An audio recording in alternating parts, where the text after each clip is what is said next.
चलिए तो आज शुरू करते हैं रेखाएं तथा कोण के चैप्टर नंबर 6.1। ठीक है, हम क्वेश्चन नंबर 1 को बना रहे हैं। 6.1 के क्वेश्चन नंबर 1 को हम लोग हल करेंगे। इस क्वेश्चन में क्या बोला गया है, रेखाएं ए बी तथा सी डी बिंदु ओ पर प्रतिच्छेद करती है।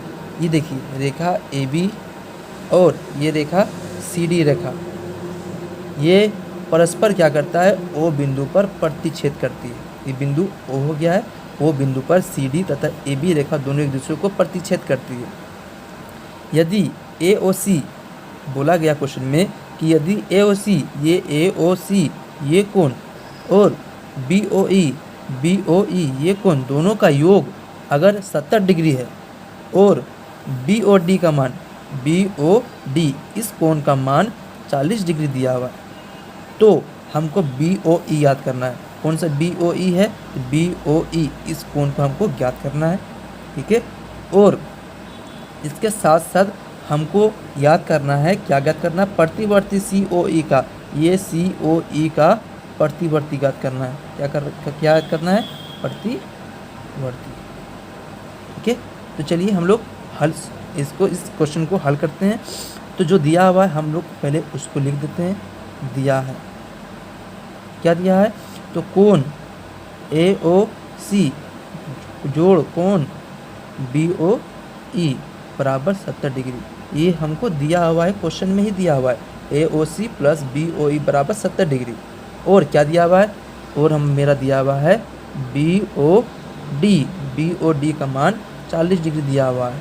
ठीक है, अब इस क्वेश्चन में हमको निकालने के लिए बोला है, हमको इसमें क्या ज्ञात करने के लिए बोला है बी ओ ई का मान हमको ज्ञात करना है और प्रतिवर्ती ज्ञात करना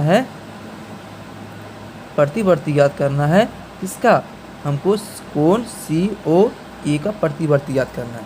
ठीक है, चलिए हम लोग हल करते हैं। तो हम लोग पहले क्या निकालेंगे, हम लोग निकालेंगे बी ओ ई का मान निकालेंगे।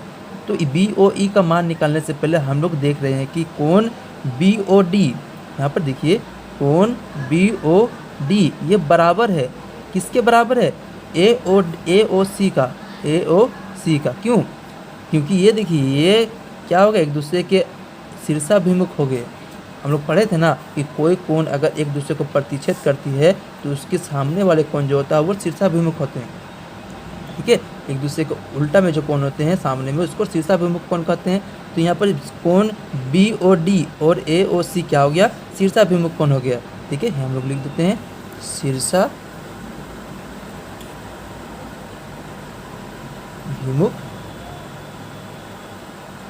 कोण, क्या हो गया, शीर्षाभिमुख कोण हो गया।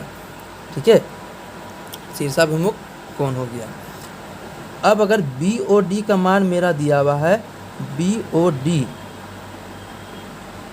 डी का मान मेरा 40 डिग्री दिया हुआ है, तो बी ओ डी के बराबर में तो ए ओ सी है ना, तो कोण ए ओ सी का मान भी मेरा 40 डिग्री हो जाएगा, क्योंकि शीर्षाभिमुख कोण क्या होता है, एक दूसरे के बराबर में होते हैं। तो ए ओ सी का मान भी 40 डिग्री हो गया। ठीक है, अब मेरा क्या मान निकल गया, ए ओ सी का मान 40 डिग्री निकल गया। अब हम लोग यहाँ से बी ओ ई का मान निकाल सकते हैं, क्योंकि मेरा ए ओ सी प्लस बी ओ ई का मान 70 डिग्री दिया हुआ, दोनों का योग। अगर ए ओ सी मालूम हो गया है तो बी ओ बी हमको आराम से मालूम हो जाएगा। अब हम लोग निकालते हैं कोण ए ओ सी प्लस कोण बी ओ ई, दोनों का योग मेरा 70 डिग्री दिया हुआ है, तथा ए ओ सी का मान मेरा यहाँ पर 40 डिग्री आ चुका है। तो लिख देंगे 40 डिग्री प्लस कोण बी ओ ई बराबर 70 डिग्री। तो कोण बी ओ ई बराबर 70 माइनस 40 डिग्री, कितना डिग्री बच गया, 30 डिग्री। तो बी ओ ई का मान निकल गया, बी ओ ई का मान 30 डिग्री मेरा आ चुका है। अब हमको क्या निकालना है, अब हमको निकालना है सी ओ ई का मान। ये बी ओ ई का मान मेरा 30 डिग्री निकल गया है। अब ये 40 डिग्री ए ओ सी और बी ओ ई का मान में हमको पता चल गया, तो सी ओ ई का मान भी हम लोग आराम से निकाल सकते हैं। किससे निकाल सकते हैं, तो रेखिक योग में। देखिए ये एक सरल रेखा है, ए बी एक सीधी रेखा है, इस पे कोई भी किरण आके पड़ेगी तो वो कौन सा कोण बनाएगा, तो रेखिक योग में कौन बनाएगा। तो हम लोग ए ओ सी ओ ई और बी ओ ई तीनों को अगर योग करेंगे तो रेखिक युग्म कोणों का योग कितना होता है, तो 180 डिग्री होता है। तो हम लोग यहाँ पर लिखेंगे कि कोण ए ओ सी प्लस कोण सी ओ ई प्लस कोण बी ओ ई बराबर 180 डिग्री। यहाँ पर लिखना पड़ेगा रीजन रैखिक युग्म। रैखिक युग्म से हमको मिल गया 180 डिग्री। अब हमको कोण ए ओ सी का मान मालूम है, कितना डिग्री आया था कोण ए ओ सी का मान 40 डिग्री आया था, 40 डिग्री लिख दिए।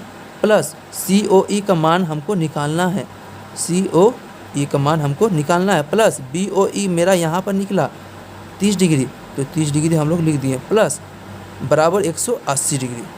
अब कोण सी ओ ई बराबर 180 डिग्री और 40 और 30 70 हो गया, ये प्लस में इधर आएगा तो माइनस में हो जाएगा, माइनस 70 डिग्री हो गया। तो बराबर कोण सी ओ ई बराबर 180 में से 170 जाएगा तो कितना, 180 में से 70 जाएगा तो कितना बचेगा, तो मेरा बचेगा 110 डिग्री बचेगा। ठीक है, सी ओ ई हमको 110 डिग्री मिल चुका है। अब अगर प्रतिवर्ती निकालने के लिए बोला है, क्या निकालने के लिए बोला, प्रतिवर्ती निकालने के लिए बोला है। तो प्रतिवर्ती का मतलब क्या होता है, जिस कोण का प्रतिवर्ती निकालने के लिए बोला है वो उस कोण को 360 डिग्री से हम लोग माइनस कर देते हैं। तो प्रतिवर्ती किसका निकालेंगे, प्रतिवर्ती निकालेंगे कोण सी ओ ई का।